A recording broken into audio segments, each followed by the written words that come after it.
Bienvenidos a Volcats, el primer podcast del sector eléctrico. Aquí hablamos de lo que realmente importa, de lo que nadie se anima a decir y de las verdades incómodas. Antes de empezar este nuevo episodio, te queremos dar las gracias por estar del otro lado, gracias por formar parte de esta comunidad que le estamos dando voz al sector eléctrico. Hoy nuestro programa se trata de tus comentarios, te estuvimos leyendo a través de nuestras redes sociales, a través de los comentarios que dejaste en los episodios y también a través de nuestro número de WhatsApp. Entonces, para dar inicio, quiero presentarle a alguien que ustedes ya conocen, un invitado de la casa. ¿Cómo lo voy a presentar? Le estaba preguntando, ¿cómo te puedo presentar? Y lo describo con dos palabras, aprendiz feliz. Sí, señores, hoy nos acompaña de vuelta el maestro, especialista en el sector eléctrico, el ingeniero Humberto Berni. Bienvenido, querido ingeniero, muchas gracias por estar de vuelta con nosotros. Muchas gracias a ustedes por la invitación. Siempre para mí es un privilegio, un honor compartir con Volcat. Y más aún teniendo en cuenta lo que dice ahí, despertando conciencia, generando cambios. Eso necesitamos en nuestro sector. Así que con mucho gusto estamos aquí. Muchas gracias a todos los que nos acompañan en este proyecto y por las preguntas que han hecho, que hoy esa es parte de nuestra actividad, responder a las preguntas de todos los amigos, colegas que han manifestado varias preguntas que vamos a ir viendo a lo largo del programa. Así mismo, querido ingeniero, tenemos la gran misión de despertar conciencia y generar cambios. Recibió muchísimas preguntas, como lo mencionabas, a través de los colegas, a través de muchas personas que nos están viendo y que están sintonizando también nuestro programa. Entonces, para empezar, ingeniero, una de las preguntas que fue así muy, pero muy reiterativas, nos preguntaban ¿cuáles son los dispositivos de protección que no debe faltar en el tablero eléctrico de un hogar para que esté seguro? Cuando nos llegó esta pregunta, ingeniero, nosotros conocemos la respuesta, pero hay muchos que capaz no lo conozcan y me incluyo. Yo conozco 3, pero creo que hay más, ¿cierto? Sí. Bueno, ¿cuáles son los dispositivos de protección que no deben faltar en un tablero eléctrico? Aquellos que la norma paraguaya de instalaciones eléctricas del año 2013, que luego también tiene fuerza de cumplimiento obligatorio a través de la ley 5668/2016, menciona en el capítulo 5 lo que se denomina protecciones para garantizar la seguridad. Y habla de muchas cosas. Y básicamente 3 protecciones tienen que estar en un tablero eléctrico. Las protecciones contra sobrecorrientes, las protecciones contra sobretensiones transitorias y las protecciones contra corrientes de fuga a tierra o contacto o choques eléctricos. Esas 3 protecciones. Y hablé primero de protecciones contra sobrecorrientes. Normalmente las sobrecorrientes se presentan de 2 maneras, por sobrecargas o por cortocircuitos. Y para eso tiene que estar el interruptor termomagnético, que tiene 2 partes, la parte térmica y la parte magnética. La parte térmica actúa con la sobrecarga y la parte magnética en presencia de cortocircuito. Y tiene todas unas especificaciones precisas para cada situación. Luego, contra sobretensiones transitorias, que es una protección nueva, en el sentido de que el reglamento de la ANDE del año 1971, que entró en vigencia en 1972, no mencionaba las protecciones contra sobretensiones transitorias, que consiste en 2 etapas o en 2 componentes, lo que se denomina la equipotencialización y el uso de los dispositivos de protección contra sobretensiones transitorias, o DPS.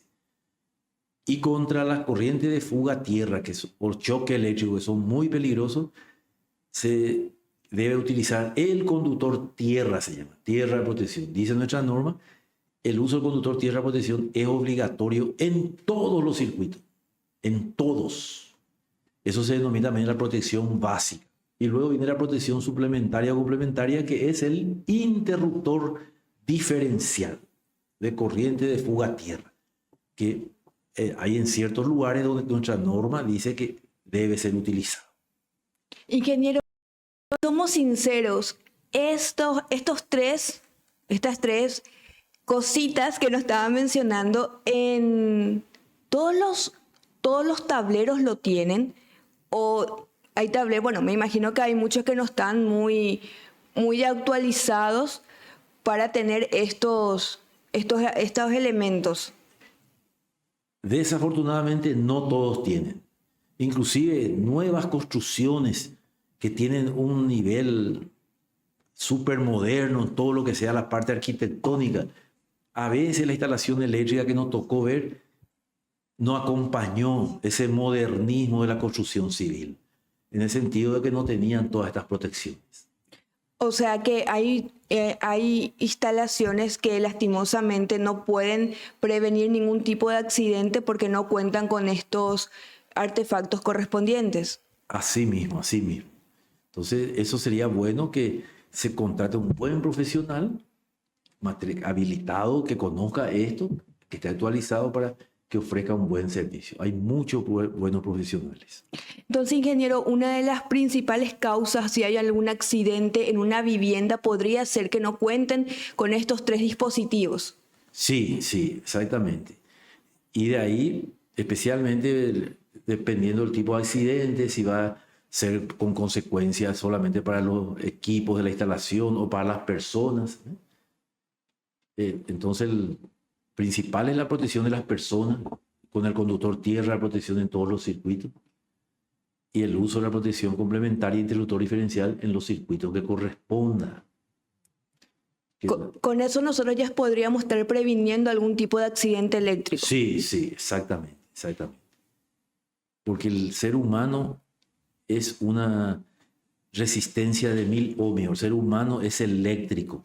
Todo el metabolismo celular, los impulsos nerviosos se producen mediante estímulos eléctricos. Y el corazón, que es el motor de vida y bombea la sangre, funciona por medio de estímulos eléctricos. Y entonces somos eléctricos. Así nos hizo nuestro creador.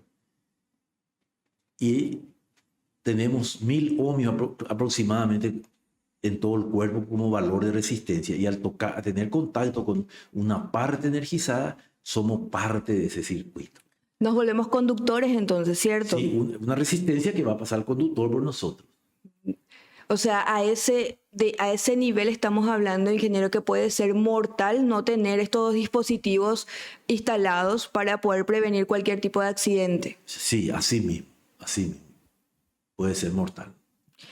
Y a medida, ingeniero, que voy instalando más electrodoméstico en mi casa, porque le cuento un ejemplo. Normalmente, y me suele pasar, ingeniero, que conecto todo en una misma toma, ¿verdad? En mi hervidora, mi freidora. Y bueno, estamos hablando que son 5000 watts más o menos lo que tengo ahí en potencia, ¿verdad? ¿Y qué puede pasar, Inge, si yo conecto todo en un solo lugar?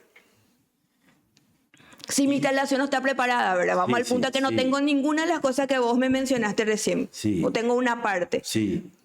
Y si se conecta todo eso en un solo lugar, vamos a tener una recarga, una sobrecarga que va a ocasionar una corriente, un calor, una temperatura adicional y que va a ir afectando la instalación. Va a afectar. Por eso no hay que sobrecargar los circuitos para cada capacidad que fue creada y no llenar de triples o esos tomas múltiples que ahí la gente conecta cualquier cosa. Entonces nos exponemos a eso si hacemos ese tipo de medidas. Y que vos sabés que una de las preguntas que nos llegó y personalmente me llamó la atención decía, ¿y cómo sé si mi circuito está sobrecargado? ¿En qué momento yo me puedo dar cuenta de eso? Si se está sobrecargando, por ejemplo, o es un electrodoméstico el que está llevando esa sobrecarga, ¿cómo me puedo dar cuenta? Y se tendría que hacer un control, un chequeo, ya a través de un electricista que tenga instrumentos y que vaya a medir la corriente que está circulando por ese conductor. Porque cada circuito se diseña de acuerdo a la corriente que se va a utilizar y tiene que tener un dispositivo de protección. Y dice nuestra norma, ¿verdad?, que esa corriente del circuito tiene que ser menor o igual a la corriente nominal del dispositivo de protección, que a su vez tiene que ser menor o igual a la corriente admisible del conductor. Entonces, si eso se respeta, no va a haber sobrecarga. Desafortunadamente no respetamos. O a veces el profesional electricista hizo todo bien, pero después el dueño cargó, fue cargando y no le avisó a nadie. Y después viene el problema y el culpable es el electricista. Pero suele pasar mucho eso, Inge. Da gusto buscar culpables de repente cuando hablamos de algún accidente. Muy poco probable es que nos hagamos responsables nosotros. Y como lo mencionabas, probablemente soy yo la que está sobrecargando de sobremanera mis circuitos a sabiendas que está para ciertas medidas nomás, para cierto electrodoméstico. Pero bueno, muchas veces queremos a jugar a la suerte y no va a pasar, entonces sigo conectando y sigo conectando. Así mismo. Por eso siempre es bueno tener su electricista de cabecera, así como un médico de cabecera, por ejemplo. Alguien que conozca la instalación y que acompañe. Si van a aumentar algunas cargas, avísenle a ver qué les recomienda.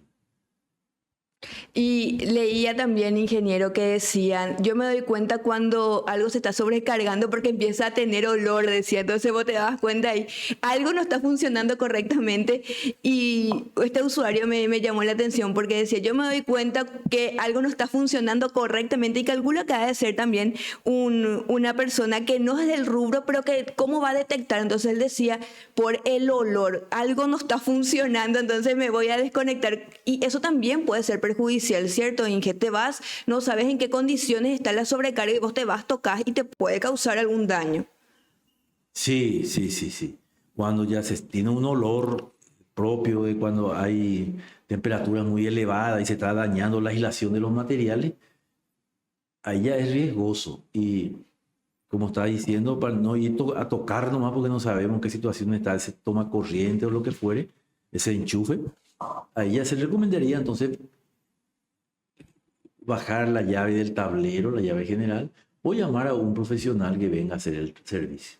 Que venga a hacer el servicio. Y, Inge, y cuando me salta, por ejemplo, la llave del tablero, yo puedo ir a tocar. O sea, yo, María Laura, me voy y veo que se fue la luz en casa, nos quedamos sin energía eléctrica y puedo ir, baja la llave y puedo ir a tocar, puedo ir a alzar así sin prevención, o eso podría ser contraproducente también. En primer lugar, el tablero, si está bien hecho, va a respetar lo que dice la premisa básica de la seguridad eléctrica del capítulo 5, protecciones para garantizar la seguridad. Lo peligroso no debe estar expuesto. Y lo que está expuesto no debe ser peligroso. Entonces, un buen tablero va a tener accionamiento solo para las maniobras de los interruptores.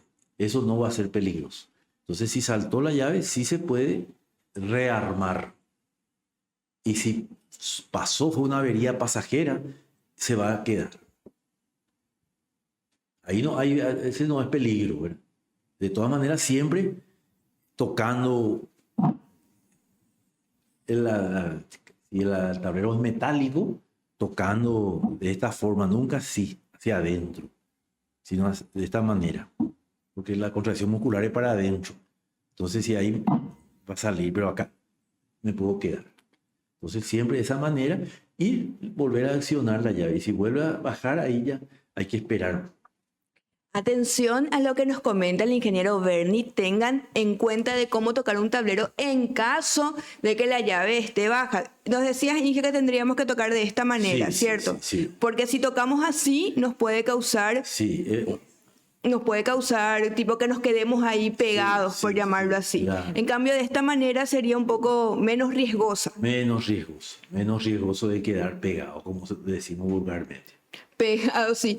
Y te consulto, Inge, pero lo recomendable es no tocar nomás, ¿verdad? O sea, se cae o baja la llave, yo no, porque normalmente pasa eso, Inge, que queremos ir a probar, nos creemos electricistas, de repente no va a pasar nada, entonces nos vamos, tocamos alzamos el otro, hasta pillar cuál es la llave que bajó o cuál es la parte que nos quedamos sin electricidad, entonces nos vamos, probamos, y no medimos, parece, la consecuencia de que podría ser realmente muy, muy peligroso. Sí, exactamente.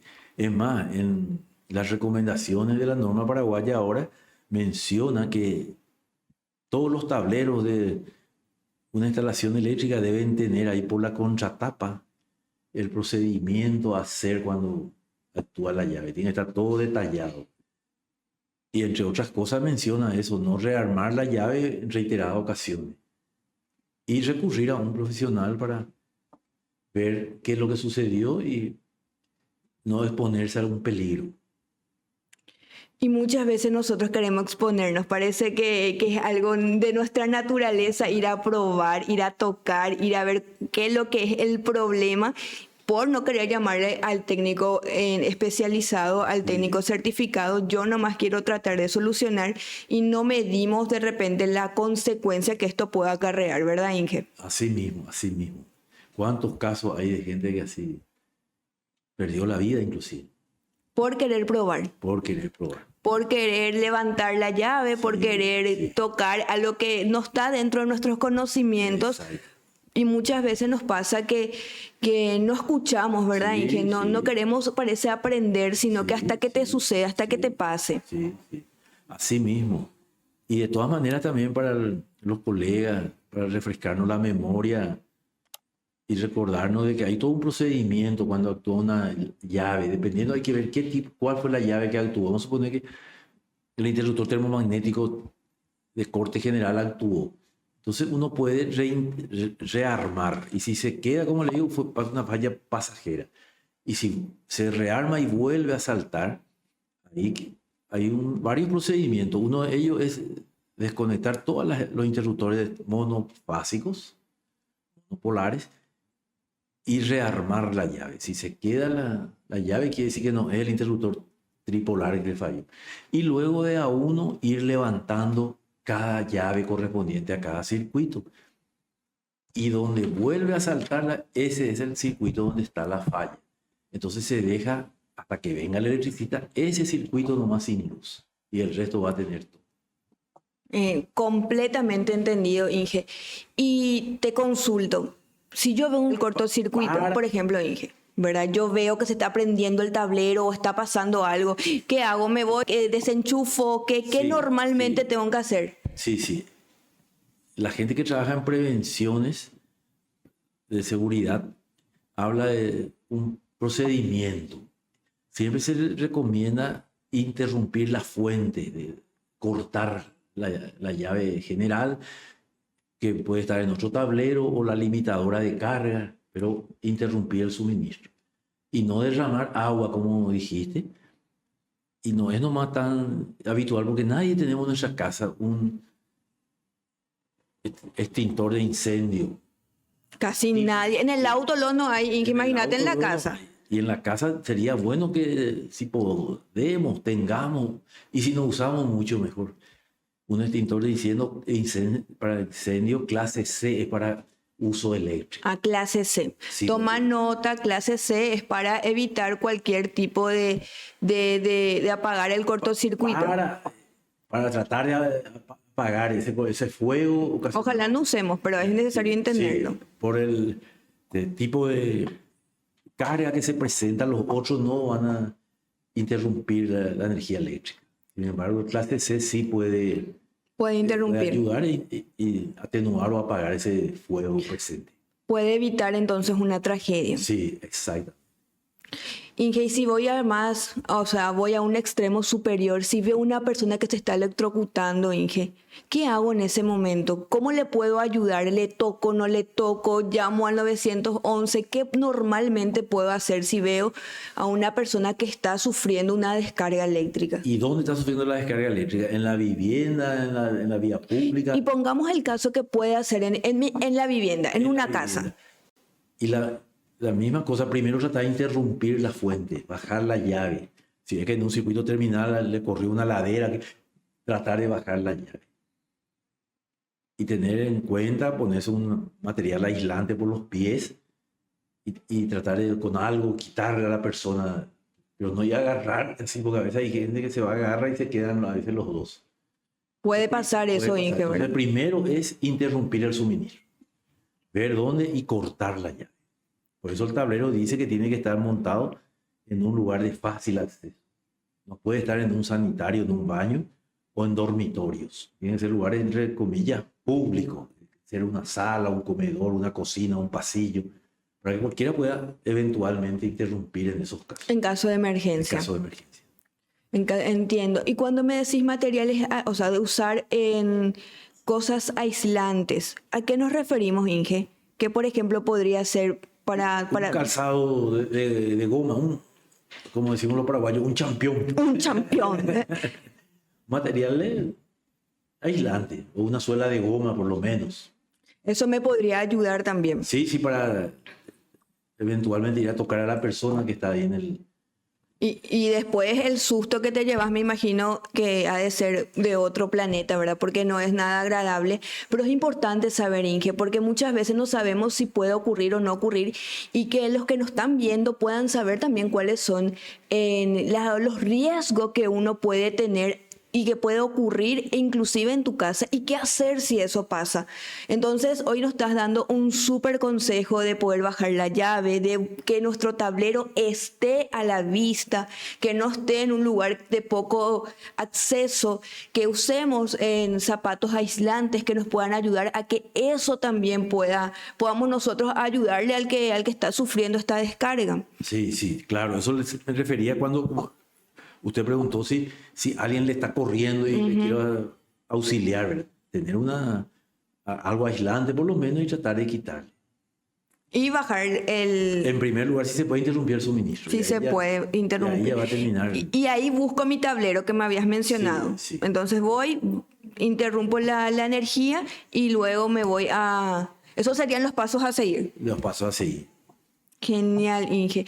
Y según tu enorme experiencia, Inge, porque me imagino que, no sé, si vamos a hablar de tu experiencia, vamos a quedarnos por lo menos un buen tiempo aquí al aire, pero ya has visto mucho seguramente instalaciones en mal estado, ¿verdad, Inge? Ya habrás visto así de todo un poco. Y a veces puede ser un poco decepcionante también ver, porque son colegas, son personas que entendidas y ya habrás visto algo así muy, muy fuera de lo normal también, ¿verdad, Inge? Sí, desafortunadamente se ve de todo en el tema de las instalaciones eléctricas. A veces no se le contrata a un electricista matriculado que esté capacitado, sino a otra persona para hacer el trabajo eléctrico. Y como a veces la instalación eléctrica no se ve, porque algunos dicen que en 2 ocasiones nomás el común de la gente nos recordamos de la energía eléctrica. Dicen primero cuando se va la luz, hay un corte, ¡Ah! Se fue la luz, no hay luz, ahí nos acordamos. Y segundo dicen cuando a fin de mes viene la factura de ANDE. No. Qué caro que es la ANDE, y la gente no entiende. Entonces no acordamos de la instalación eléctrica porque no se lo ve. Y entonces tenemos que tratar de contratar gente que nos pueda hacer buen trabajo, buenos materiales eléctricos, como hoy manda nuestra norma y también ya la misma ley que está entrando en vigencia plena ahora en octubre de este año. Hace un año que se lanzó en forma oficial y ahora ya teóricamente lugares con afluencia de personas de más de 20, mínimo 20, debería tener ya una certificación.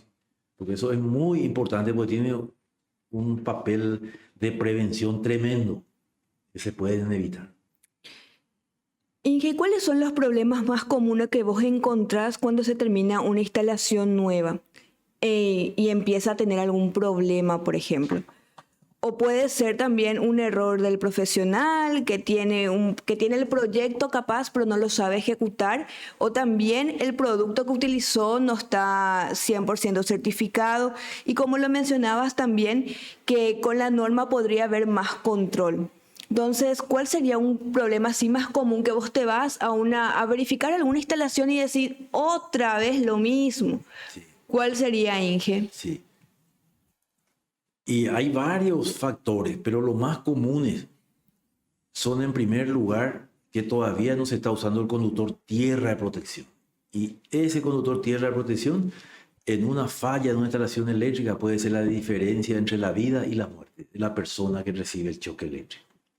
Entonces, eso es lo que más hemos visto, que no se está usando. Hemos visto edificios de primera línea y que los toma corriente eran de dos polos, fase neutro. No tenían el tercer polo para el conductor tierra protección. Entonces, ese es lo más común que se ve. Después también se ve mucho que los tableros a veces no son dimensionados correctamente. Están todos apretados ahí adentro. Y hoy nuestra norma recomienda en la tabla número 59 de la capacidad de reserva que deben tener los tableros para futuras ampliaciones. Tiene que haber un espacio libre ya. Y entonces también eso hay que respetar. Y después las uniones, los empalmes. Hoy hay materiales muy buenos para empalmes, porque hay estudios que se presentaron este año en el Congreso Brasileño de Instalación Eléctrica, que allá en São Paulo, estado de São Paulo, el cuerpo bombero informó de que 60% de los siniestros eléctricos tenían origen en los empalmes de los conductores. A medida que transcurre el tiempo, los malos empalmes. Entonces, ese es otro tema a tener en cuenta. Y no escatimar en el tablero, que tenga un tamaño adecuado y que se respeten todos los criterios de dimensionamiento que tenemos que respetar, que todo buen electricista lo sabe. Entonces son varios puntos, Inge, lo que solés ver dentro de una instalación, y hablamos de instalaciones nuevas, Sí. que bueno, Sí, que ahora sí. con un buen control podríamos tener instalaciones mejores y completas. Completa. Y también me olvidé, no mencioné otro tema muy crítico, que es todo lo relacionado con la puesta a tierra. Que toda instalación eléctrica debe ir conectada a tierra, con un buen material, buen contacto, porque la puesta a tierra es el soporte de la seguridad eléctrica. Entonces eso también a veces uno encuentra que no se hace tan bien. ¿Ya encontraste, Inge, unos cuantos? Sí, mucho.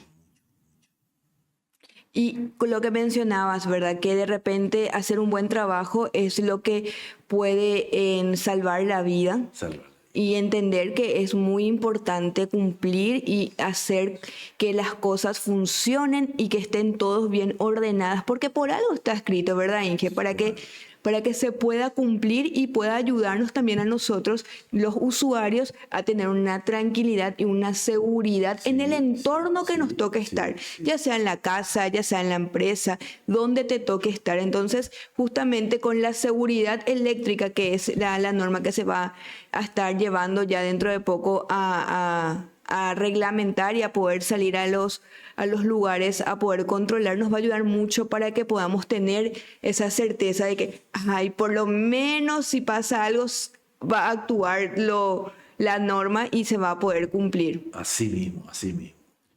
En otros países es algo normal eso. Y en los países a veces que no tienen todavía así una ley, una reglamentación, existe algo, hasta si se quiere, superior a la reglamentación, que es la educación. En el campo eléctrico, los electricistas son todos muy bien formados y todos respetan. Como se dice vulgarmente, todos se nivelan para arriba y hacen todo bien.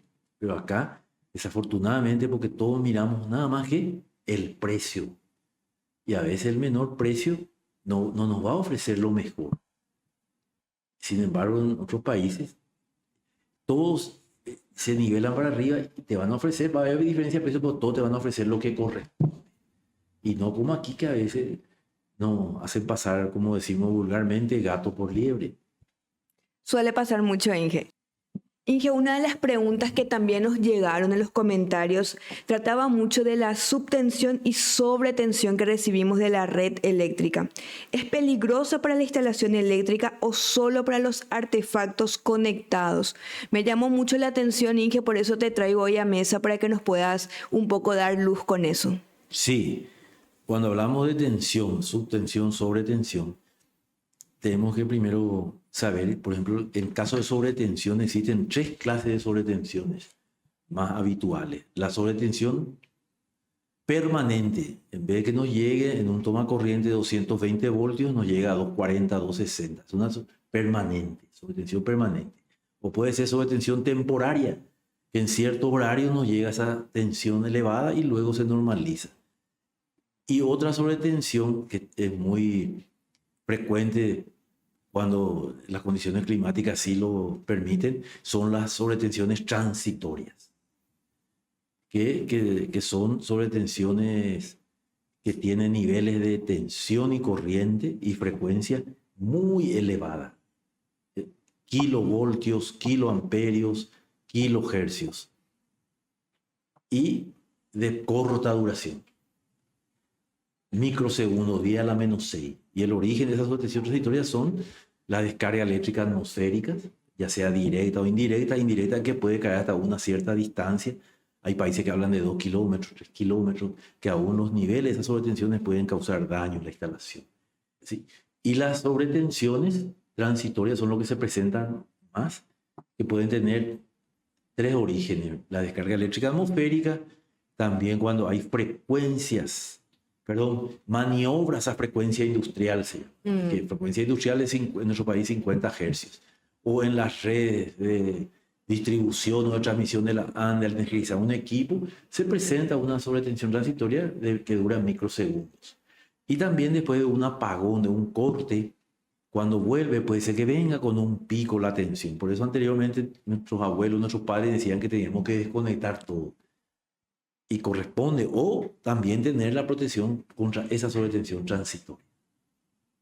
Y la subtensión también me dijiste, sobretensión y subtensión. Al respecto, el reglamento de instalación eléctrica de baja tensión de la ANDE, que también sigue vigente de acuerdo a la ley y a lo que dice la norma paraguaya, menciona que la ANDE puede suministrar el nivel de tensión con una variación de más o menos 10% en forma temporaria. Y a nivel internacional eso cambió. Ya en un concepto que se denomina calidad de energía, se habla de más 5% y se mantiene el menos 10%. Que quiere decir que son mayores la problemática que puede presentar una sobretensión que una subtensión. Inclusive ahora, hablando de la subtensión, hay una nueva metodología patentada en los Estados Unidos, que fue hecho por unos israelíes, que se llama en español CVR, CVR, Control Voltage Reduction, que con el control de la tensión inclusive ellos pueden obtener un ahorro. Pero cierto, tienen los equipos internos como ser filtros armónicos para estabilizar la tensión y que eso no afecte el proceso. Pero eso ya es más para uso industrial. Inge, ahora que nos comentas esto, cuando hablamos de una sobretensión, estamos hablando también de que eso es lo que queman los electrodomésticos, ¿verdad? Porque imagínate, señora, vos compraste tu electrodoméstico, tu heladera nuevita por, no sé, 5 millones de guaraníes y justo hay una sobretensión, ¡tas! Se quemó tu heladera nueva. ¿Es culpa mía, Inge? O también puede ser causada o es culpa de la ANDE. No es que le quiera culpar a la ANDE, ¿verdad? No lo va a hacer intencionalmente, pero ¿cómo normalmente se puede evitar eso, ingeniero? Y en primer lugar se puede evitar instalando todos los equipos de protección correspondientes, porque la sobretensión transitoria es la que más quema los equipos, que es de corta duración, dura microsegundos, pero con altísimos niveles de tensión y corriente y frecuencia. Y en segundo lugar, si hay una sobretensión muy elevada o una subtensión, hoy existen equipos, algunos estabilizadores de tensión que son muy buenos, pero hay que saber elegir para elegir uno correcto. Esa es una medida de precaución. Y la otra medida también, ya se complica un poquito más en el sentido que hay que poner más componentes, son los relés de mínima y máxima tensión. Y eso ya tiene que traer a veces, si no están preparados los interruptores termomagnéticos, tiene que tener un contactor para que accione. Y a modo de anécdota nomás también le cuento que en una industria en el interior una vez trajeron todos equipos de Europa, una industria francesa vino a montar una industria y tenía todos esos relés, pero era por el interior y estoy hablando hace 25 años, 30, y había muchas fluctuaciones de tensión. Y entonces, cuando pasaba del rango, se cortaba, protegía la alimentación. Y entonces al final, ¿cómo terminó la historia? Quitaron los dispositivos de protección por la sobretensión y subtensión porque no podía trabajar la industria. Y siguió trabajando así. Wow. Pero eso como le hace ya 30 años. Ahora tenemos un sistema mucho mejor, mucho más estabilizado, especialmente en esta zona del interior que le hablo. Ah, mira un poco, Inge. Entonces, esto también me lleva a otra consulta, Inge, porque muchas veces ya nos estamos acercando a fin de año, ya falta poquito para cantar, para llegar a fin de año. Y una de las preguntas era, no sé si tiene que ver, Inge, para que vos nos puedas aclarar, si tiene que ver con la sobretensión o sobrefacturación, cambia la palabra, pero ahora es donde más llega, es en la sobrefacturación a finales de año, ¿verdad? Y una de las preguntas decía, ¿cómo puede ser que esté pagando más mi factura si yo solamente estoy conectando mis foquitos de Navidad? Pero, ¿qué pasa ahí? Entonces, solamente el foquito de Navidad o tenés conectado otras cosas, ¿verdad? Entonces nos preguntaban, ¿por qué está viniendo tanto la factura? De estar pagando tanto en diciembre, enero se triplica, exagerando, se duplica. ¿Por qué podría ser esto, Inge? Me viene a la mente lo que he visto en otros países, que al llegar el mes ya de julio, agosto, también le hablo de hace más de 20 años, la concesionaria de energía eléctrica quitaban, cuando eso no había casi todavía mucho tema de redes sociales, y en los diarios quitaban propaganda donde decía, se acerca el verano, por favor verifique su instalación eléctrica, contrate a un profesional, porque la temperatura en el verano se aumenta y hay una relación directa con las pérdidas de energía y la sobretemperatura. Y más aún en nuestro país donde a veces al dimensionar los conductores no tenemos en cuenta, existen factores de corrección por temperatura. Y el conductor dice que va a conducir tantos amperios a 40 grados. Y a veces la temperatura llega a 50 grados. Ahí hay una pérdida. Tiene toda una explicación técnica.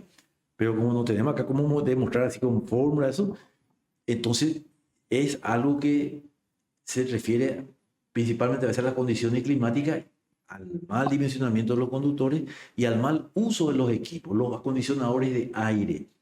Mira, hay que practicar el principio de la hermeticidad, que sea el ambiente cerrado, que no haya entrada y salida de aire. Ahí va a pasar a consumir más el aire acondicionado.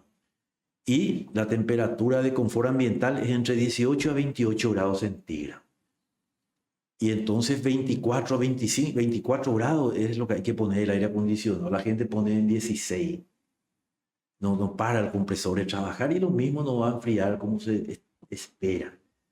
Y por cada grado que uno pone abajo de 24, hay estudios que hizo el programa Marlab. No era Marlab, era... No recuerdo bien el nombre del programa de Procel, que Procel es un programa de conservación de energía eléctrica de Eletrobras Brasil, donde demostraba que por cada grado que uno ponía abajo de la temperatura ideal, el caso que mostraban era para un aire acondicionado de 12.000 BTU que trabajaba 8 horas por día de lunes a viernes en un ambiente comercial, y ese aire acondicionado de 12.000 BTU ya pasaba a tener un consumo adicional de 7 kilovatios hora. Un aire acondicionado. Y así sucesivamente. Entonces, hay motivos para eso. Por eso es que viene más. Y por eso también que se recomienda, antes del verano, contratar un electricista que se vaya a reapretar todo, que vaya a ver los cables, cómo está toda la instalación, los aire acondicionados, el mantenimiento. Si no tiene filtro un equipo de aire acondicionado, ya también tiene un consumo adicional de energía. Y a veces las ubicaciones de los aires también no son las apropiadas. Tratar siempre de poner en ambiente donde puedan tener acceso a una media sombra para que trabaje un poco mejor, entre otras cosas. Totalmente aclarado, ingeniero. Muchísimas gracias. Nos evacuaste una duda y ahora ya sabemos que es importante hacer los controles correspondientes porque si no la factura nos va a venir mucho más cara. Y ahora sabemos del por qué normalmente abonamos el doble en esta época. Entonces ya tenemos que tener cuidado y llamar al especialista correspondiente para hacer todos nuestros chequeos antes de que empiecen en diciembre. En diciembre, y usar la energía eléctrica, en este caso el aire acondicionado, ¿cómo se dice? Con uso racional y eficiente. Racional con el raciocinio, con la inteligencia. Porque no sé si a ustedes les pasó alguna vez, o a los que nos están viendo, a veces enero y la gente se tapa con edredón, con frazada. No, se ve mucho, ingeniero. Entonces, ahí es un desperdicio de energía. Totalmente. Vamos a taparnos con una sábana. Totalmente. Suele pasar mucho, Inge. Bueno, ya estamos terminando nuestro programa, querido ingeniero. Muchísimas gracias de vuelta por decir que sí a Volcas. Muchísimas gracias por estar con nosotros, por enseñarnos, por darnos sus conocimientos y para todos también que nos están viendo en compartir con nosotros. Muchísimas gracias a Volcats, que me encanta lo que estamos queriendo transmitir, despertando conciencia y generando cambios. Eso necesitamos en nuestro sector. Y muchísimas gracias a todos los que nos han hecho las preguntas y esperemos que sigan así, hagan sus preguntas, para eso estamos aquí.